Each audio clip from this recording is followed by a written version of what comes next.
요즘 말이죠. 네. 하루 종일 TV를 틀어놔도 한 가지 뉴스만 나오는 것 같아요. 맞아요. 코로나19. 이게 사실 좋은 뉴스도 우리가 계속 접하다 보면은 피로감이 좀 생기잖아요. 그렇죠. 그런데 하루 종일 안 좋은 소식만 듣다 보니까 이 심리적 스트레스, 피로감이 계속 쌓이는 것 같은 그런 생각이 들어요. 맞습니다. 심지어 요즘 코로나 우울증이라는 말까지 생겼더라고요. 정말 많은 분들이 우울해하시고 감염 스트레스 때문에 힘들어하시는데 이제는 이 부분에 대해서도 뭔가 좀 대책이 필요할 것 같다는 생각이 들어요. 그러게요. 이게 뭐 물리적 방역만이 아니라 심리적 방역도 어느 때보다 필요할 때다 이런 얘기들이 있더라고요. 더구나 우리 지역은 지진을 또 겪었었잖아요. 그러니까요. 그렇기 때문에 이 재난 상황에 대응할 수 있는 심리적 이 대응 방법들이 좀 필요하지 않을까 이런 생각이 듭니다. 네. 그런 의미에서 저희가 오늘 이야기 손님으로 이 분야를 정말 잘 알고 계신 전문가 한 분을 모셨잖아요. 그래요. 그래서 우리가 지금 포항역으로 가고 있고요. 맞습니다. 우리 포항 경주 지진 때에도 우리 지역에서 또 좋은 활동들을 많이 해주셨던 분이에요. 네. 오늘도 도움이 될 수 있는 이야기가 있었으면 합니다. 네. 히시코고 택시 오늘은 KTX 역사로 갑니다.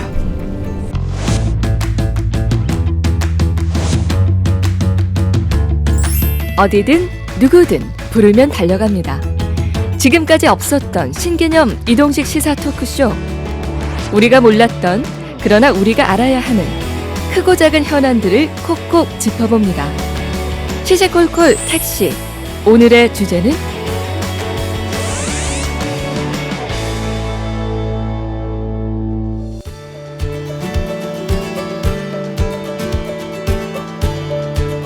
안녕하세요. 반갑습니다.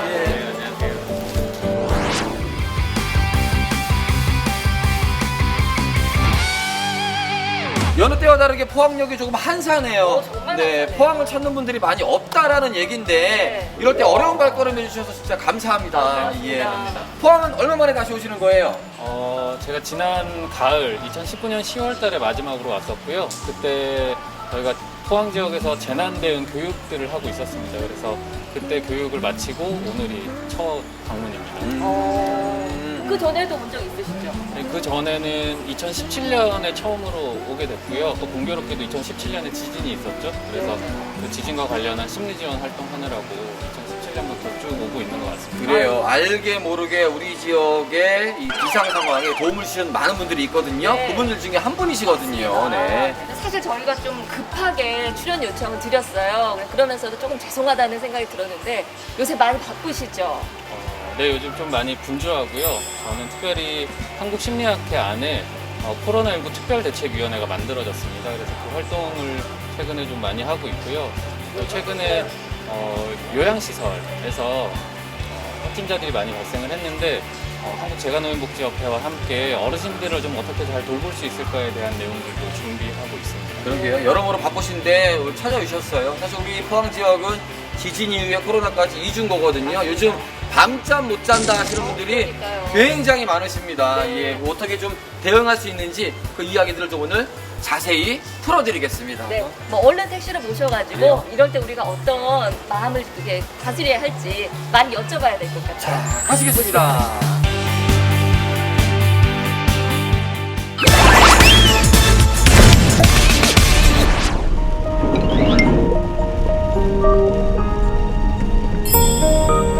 이윤호 소장님이 지금 계신 곳이 한국재난심리연구소잖아요. 네네.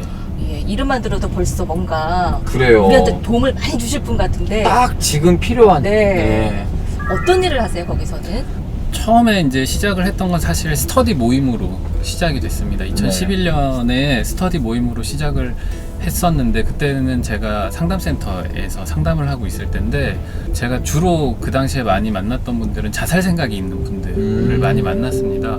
이분들을 많이 만나다 보니까 새로운 대상이 눈에 들어오기 시작했습니다. 누구냐면 자살 유가족이라고 저희는 표현을 하는데요. 자살 이후에 남겨지신 분들, 그러니까 가족들, 네. 친구, 네, 가족이나 친구나 직장 동료, 이제 이런 분들, 이분들을 좀 도우면 좋겠다라고 이제 공부를 또 조금 더 시작을 했는데, 그걸 하다 보니 우리가 일상에서 경험하는 다양한 트라우마틱 이벤트가 너무 많은 거예요. 네. 자살뿐만 아니라. 그래서 재난이라는 단어로 대표되는 다양한 트라우마틱 이벤트를 경험하신 분들을 좀 초기에 돕는 일이 굉장히 중요하겠다라고 판단이 되어서, 그런 일이 실제로 발생을 했을 때 초기 개입이나 심리 상담들, 아니면 관련한 연구 영역들, 이제 이런 것들 주로 하고 있습니다. 예, 그 지진 트라우마 가지고 계신 분들과도 상담을 많이 하셨잖아요. 네네. 도움을 받았다고 하시는 분들도 많더라고요. 어떠셨어요? 그 기간 동안에는?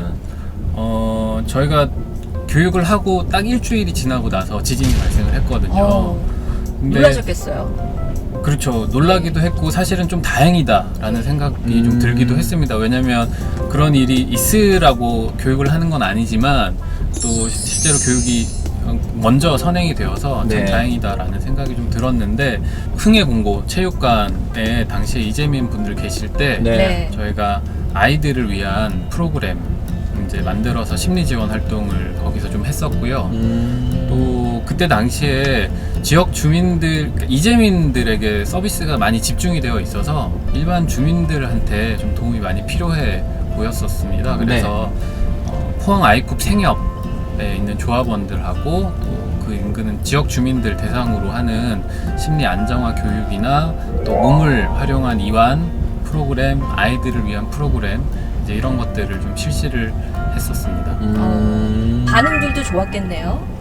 네, 굉장히 좀 인상 깊은 것 중에 하나는, 이제 지진이 발생을 하고 저희가 프로그램을 할 때까지 한 2주에서 3주 정도의 시간이 좀 있었는데, 그 네. 동안에 잠을 거의 못 주무셨다라고 말씀하시는 분이 있었는데, 저희 프로그램에 참여하고 나서 그날로 이제 가서 아주 편안하게 잤다, 처음으로 굉장히 편안하게 잤다, 이렇게 말씀하시는 것도 들을 수 있었고요.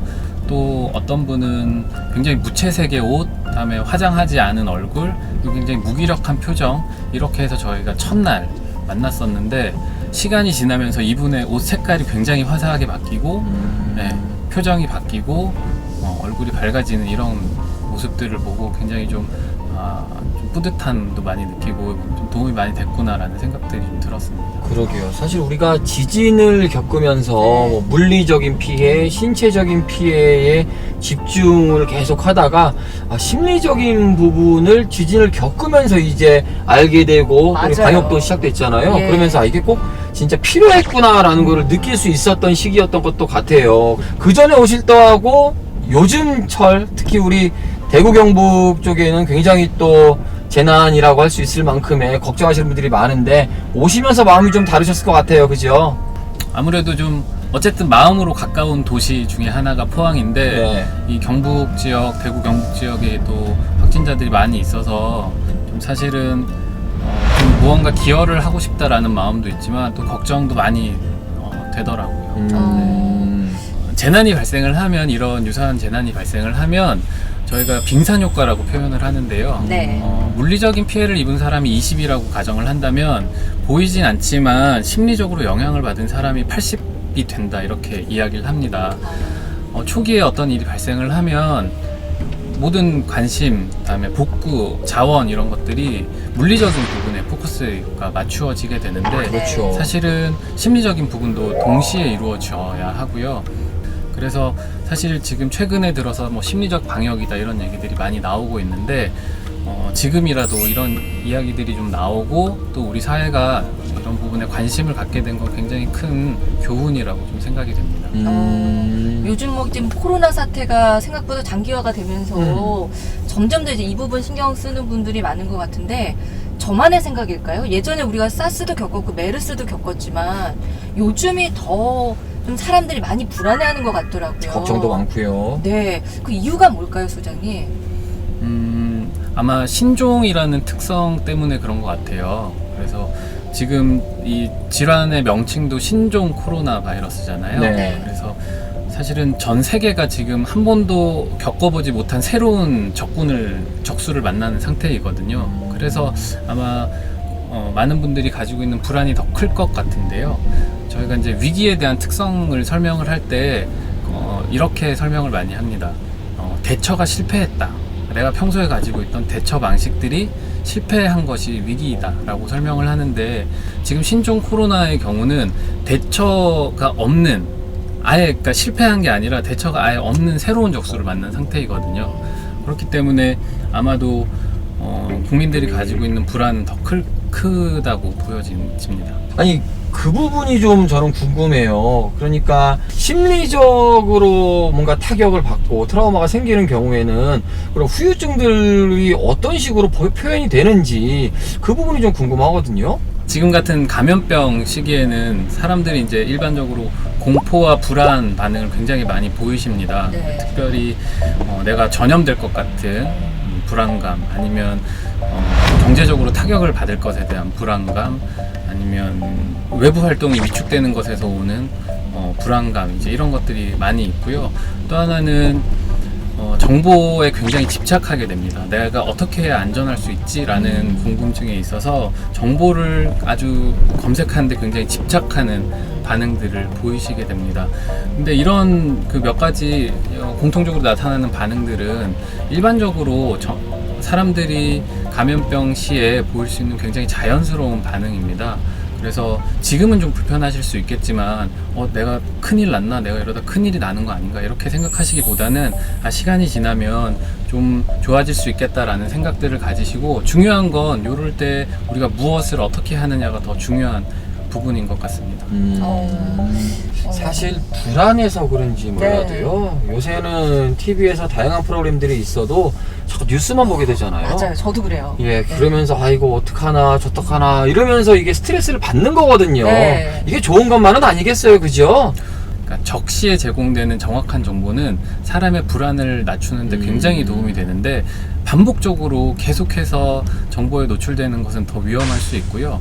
또 관련해서 또 재미있는 연구가 있는데, 불안하게 만들거나 사람을 힘들게 만드는 이런 뉴스를 계속 신청하게 한 집단과 요거를 좀 적게 보게 한 집단을 이렇게 구분해서 봤을 때, 그런 뉴스들에 계속 노출되거나 계속 오래 봤던 시청자 그룹에서 훨씬 더 세상을 위험하고 험한 곳으로 인식하고 있더라는 거죠. 그러니까 실제보다 훨씬 더 위험하게 인식하고 있더라는 거예요.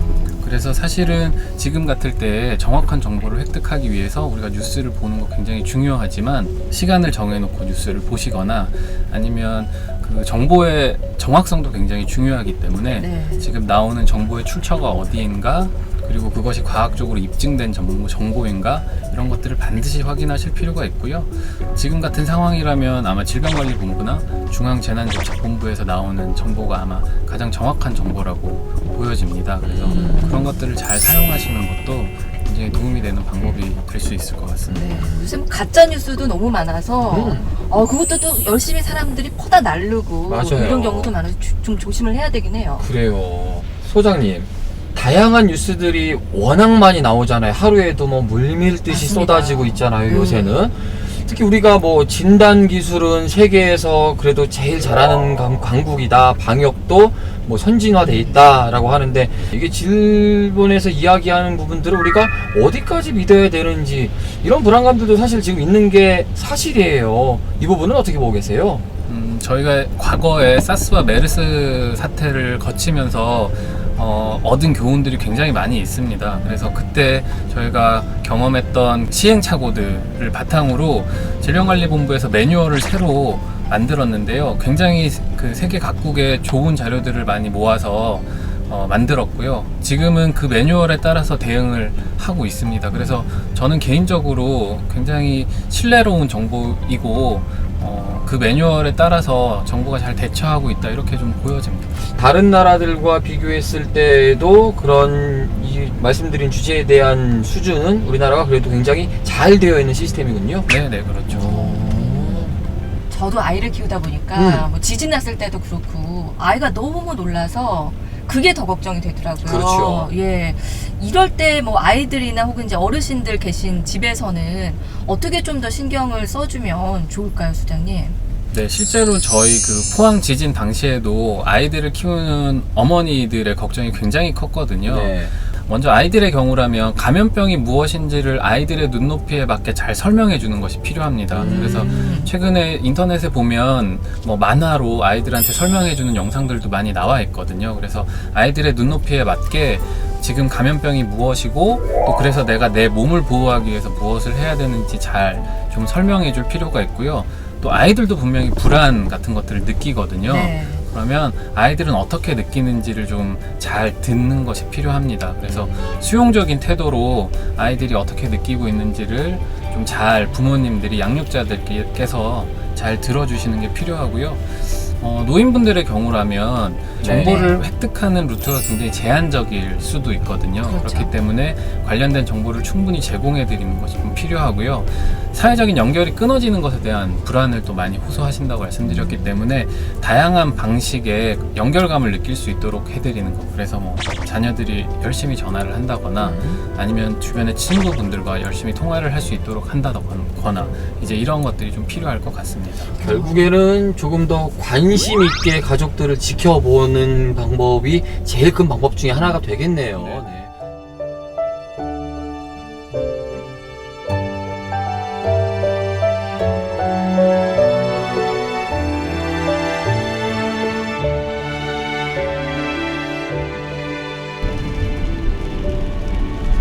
아니 그러면은 이제 그 부분이 궁금할 것 같아요. 우리가 물리적으로 다치면 병원 가서 진단받고 그 다음에 주사 맞고 그러면 이제 심리적으로 뭔가 내가 불안감이 있거나 잠을 못 자거나 한다면 뭐 여러 상담센터도 있지만 어떤 식으로 이제 치료를 받거나 접근해야 되는지에 대한 부분도 궁금해 하실 거예요. 불안해 하시는 분들은 어떤 식으로 진행하면 돼요? 네, 정부에서 지금 코로나19 통합심리지원단을 운영하고 있습니다. 네. 그래서 확진자나 가족들은 국가 트라우마 센터를 통해서 도움 받으실 수 있고요. 또 일반인들의 경우에는 지역 내에 있는 정신건강복지센터를 통해서 도움을 받으실 수 있습니다. 전화하시면 상담 받으실 수 있고요. 또 거기에서 관련된 정보를 국민들께 전달하는 역할들도 함께 하고 있고요. 한국심리학회에서도 국민들을 위한 전화 상담을 운영하고 있습니다. 이제 사람들은 좀 난해해요. 네. 왜냐면 이게 내가 심리적으로 전화 한 통으로 어떤 식으로 이렇게 좀 절차가 되는지를 모르다 보니 이거 약간 정신건강의학과 쪽으로 전화하는 것도 좀 부담스럽기도 하고 그러니까 나도 상담 받아도 되나? 그러니까 네. 이 치료 절차가 어떤 식으로 진행이 되는지 그 부분도 한번 짚어주면은 많은 사람들이 조금 마음을 열고 접근할 수 있지 않을까 싶거든요. 일단 치료라는 단어를 좀 저는 개인적으로 안 쓰고 싶고요. 상담이라는 거 누구나 받을 수 있는 거거든요. 네. 그 상담을 받는다고 해서 그 사람이 문제가 있거나 그 뭐 반드시 어떤 뭐 어디가 고장이 나서 크게 문제가 있는 사람이라기보다는 그냥 누구나 불편감이 있으면 도움을 받을 수 있는 것이 상담이기 때문에 그냥 거기에 대한 좀 마음의 거리를 조금 더 가까이 하시면 좋을 것 같고요.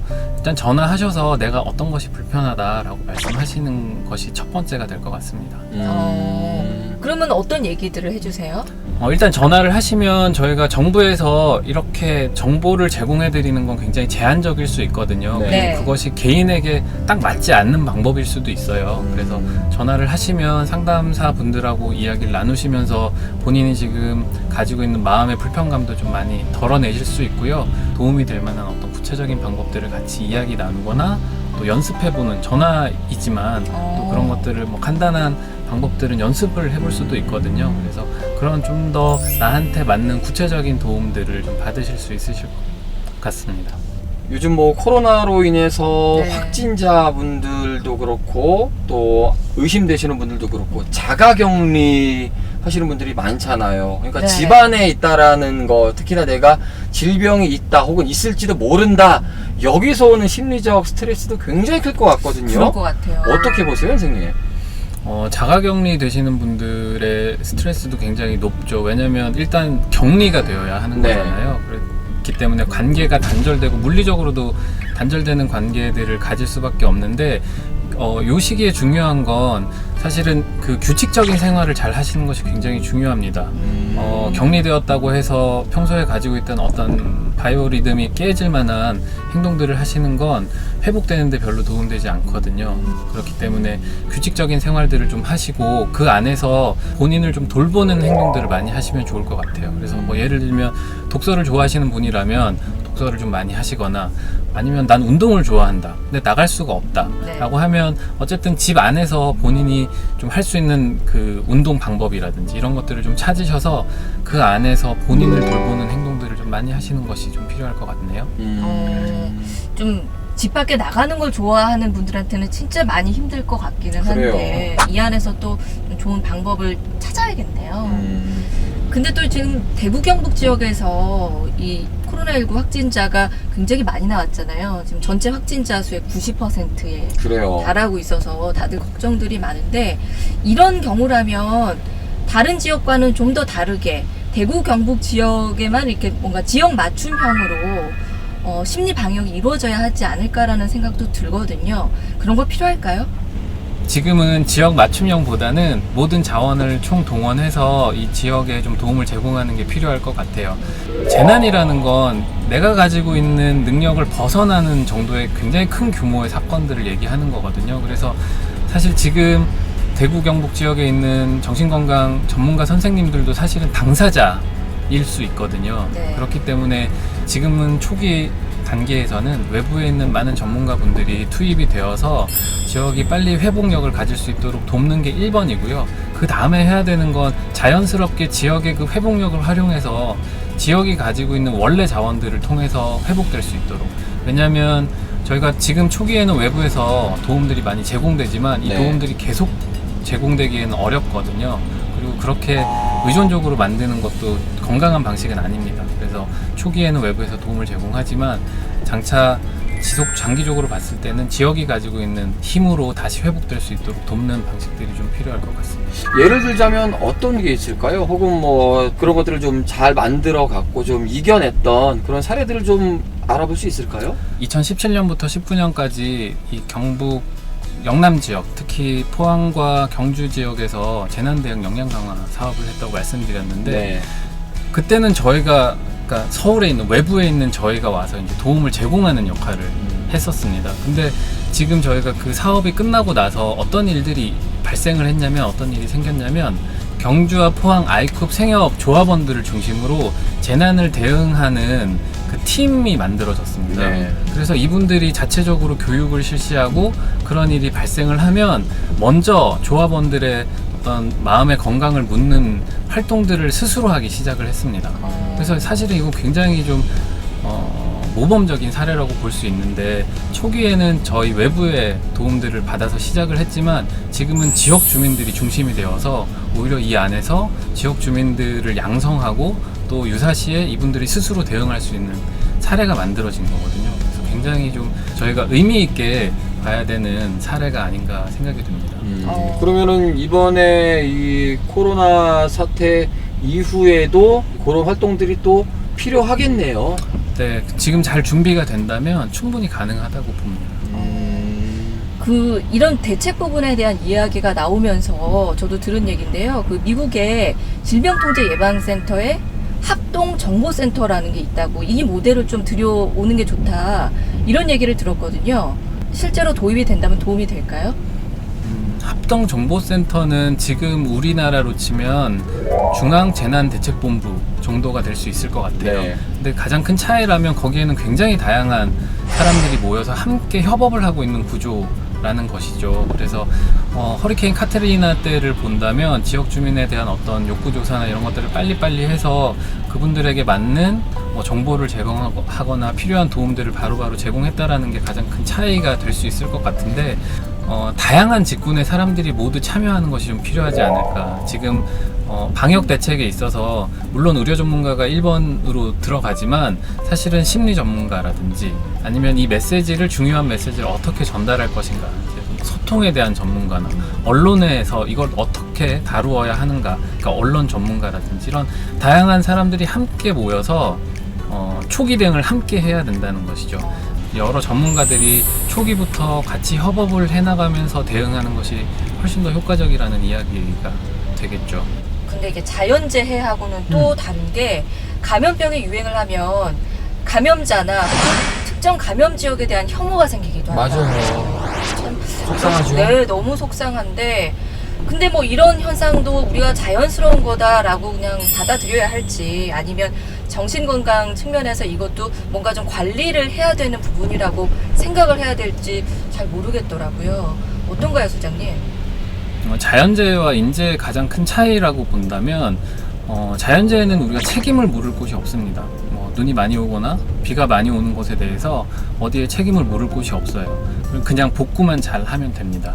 근데 인재의 경우는 책임의 소재를 이제 밝히려는 사람들의 마음들이 생기게 되는 거죠. 네. 지금의 감염병의 경우도 이것이 어디에서 왔는지, 누구로부터 기인한 건지, 누가 옮긴 건지, 이제 이런 것들을 찾아서 본인이 가지고 있는 불안이나 공포심을 해결하기 위해서 이제 책임을 자꾸 돌리게 되는데, 이런 것들 때문에 혐오가 좀 이렇게 나타나는 것 같은데, 사실 이런 것들은 우리 사회를 더 힘들게 만듭니다. 왜냐하면 이런 혐오가 사람들을 더 숨게 만드는 거거든요. 그래서 감염의 위험을 가진 채로 이분들이 치료의 장면으로 나타나지 않고 더 숨어버리면 우리 지역사회 전체가 더 위험하게 되는 결과를 가지고 옵니다. 그래서 WHO에서도 지역이나 종교나 인종이나 그런 명칭들을 감염병에 사용하지 않도록 정하고 있고요.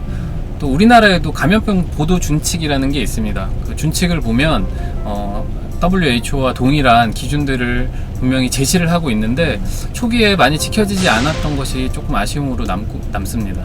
정말 극소수의 분들이기는 네. 하지만 대구 배련, 대구 경북 배련 이렇게 말씀하시는 분들도 있어요. 정말 그러면 안 됩니다. 그러니까요. 네.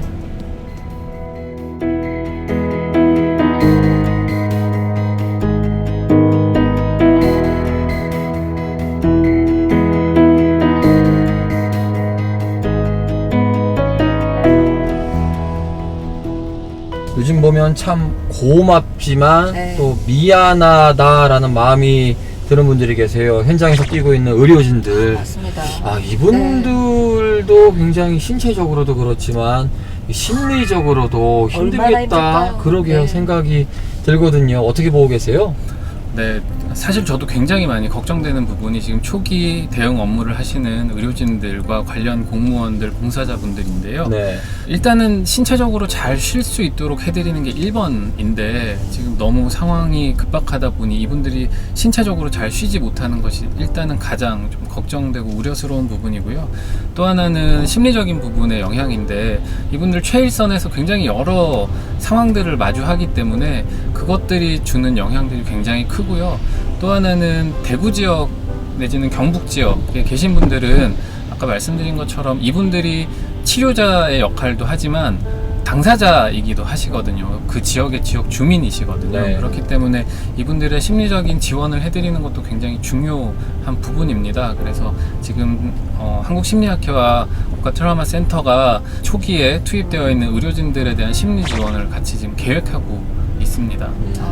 특히 이제 우리 지역이 또 확진자가 많은 지역이다 음. 보니까 정부에서도 많은 노력들을 하고 있지만, 우리 이제 각 지역별 지자체나 보건기관에서 지역민들을 이렇게 좀 더 안정시키고 불안을 좀 해소할 수 있도록 실질적인 지원이라든지 관리를 할 수 있는 방법은 없을까요? 지금에서 좀 고민해 볼 수 있는 건 이미 많이 좀 시도들이 좀 있긴 하지만, 동영상 같은 것들을 아주 짧은 클립으로 만들어서 지역 주민들한테 배포를 해서 우리가 집단 안에서 할 수 있는 것들을 그냥 스스로 동영상을 보고 할 수 있도록 하거나, 또 아이들을 위한 것이라면 그 컨텐츠들을 만화 아니면 그런 동영상 이런 걸로 조금 더 수월하게 만들어서 활용하는 것도 좀 방법 중에 하나가 될 수 있을 것 같습니다. 그 확진자에 대한 낙인이 굉장히 사실은 좀 우려스럽고, 네. 이분들이 치료가 되긴 하였지만 다시 지역사회 안으로 들어오는데 어떤 장벽들이 좀 있을 걸로 보여집니다. 네. 그래서 특정한 집단을 위한 어떤 채널들을 별도로 마련하거나 이런 것들이 같이 고민이 되어야 되는 시점이라고 보여집니다. 사실 오늘 많은 이야기들을 들었지만, 지금 온 국민들, 특히 이제 우리 지역민들 같은 경우에는 지금 아마 모두가 이런 심리 방역이 필요한 상태거든요. 그럼요. 네. 오늘 좋은 말씀 해주셔서 너무 감사하고요. 마지막으로 많은 분들께 힐링이 될 수 있는, 이렇게 하면 좀 도움이 되겠다 싶은 말씀 좀 전해주세요. 지금과 같을 때 본인의 몸을 잘 살피는 게 가장 중요한데요. 그 중에 아주 간단하게는 잘 먹고 잘 자는 게 굉장히 중요합니다. 또 하나는 좀 불편하고 불안하고 하신 그런 마음들이 있다면 주변에 가까운 사람에게 지금 당장 전화하시면 좋겠어요. 아니면 메시지라도 보내시면 좋겠어요. 그래서 나 이렇게 지내고 있는데 너는 어떠니? 라고 물어보시고 또 서로 가지고 있는 불편감들을 자꾸 이야기하시다 보면 훨씬 더 도움이 되실 거라고 생각이 됩니다. 그래서 꼭 해보시면 좋겠고요. 저희가 인류 역사를 쭉 살펴보면 예전에도 어렵다고 여겨지는 많은 일들이 있었는데 그 모든 일들을 잘 지나서 오늘의 우리가 있는 것 같습니다. 그래서 지금의 상황에 대해서도 너무 비관적으로 보기보다는 그동안에 우리가 해왔던 것들을 좀 잘 해왔던 것들을 기억하고 이 또한 우리가 잘 넘길 수 있다라는 좀 희망감을 가지고 지금의 시간을 잘 버티시면 힘을 조금 더 내시면 좋겠습니다. 그래요. 여기 코로나 때문에 만나지는 못하지만 네. 전화 한 통 서로 해주는 거, 그리고 나와 내 가족은 괜찮은지 한 번쯤 이렇게 시간을 갖고 되돌아보는 거, 그리고 관련된 단체에 전화해서 상담해 보는 거, 이렇게 한 번씩 시간을 보내면서 하루를 보내는 것도 굉장히 중요한 시점이 아닐까 생각을 얘기를 듣다 보니까 드네요. 네. 예, 말씀 잘 들었습니다. 네, 고맙습니다. 네, 감사합니다.